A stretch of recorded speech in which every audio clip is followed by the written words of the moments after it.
Bhagavad Gita, chapter 5, 23rd shloka. Shaknoti haiva yasodum praksharira vimokshanat kama krodotpavam vegam sayukta sasuki naraha. 24th shloka.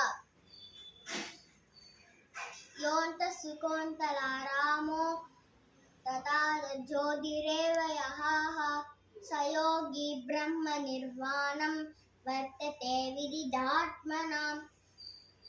25th श्लोका.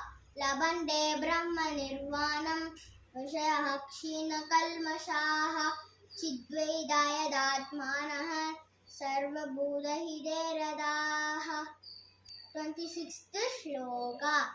कामक्रोधोद्विमुक्तानां यतीनामितचेतसाम् अभितो ब्रह्म निर्वाणं वर्तते विदितात्मनाम्. 27th श्लोका. स्पर्शान् कृत्वा बहिर्बाह्यांश्च शुष्टैवान्तदे भ्रुवोः प्राणापानौ समौ कृत्वा नासाभ्यन्तरचारिणौ. 28th श्लोका.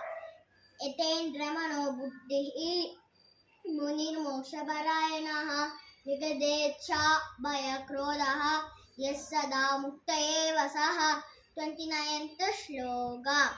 भोक्तारं यज्ञतपसां सर्वलोकमहेश्वरं सुकर्तिं सर्वभूतानां ज्ञात्वा मां शान्तिमृच्छति.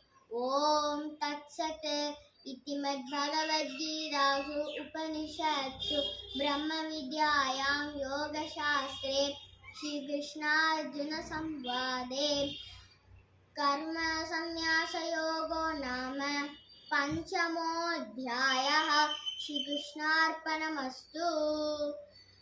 धन्यवाद.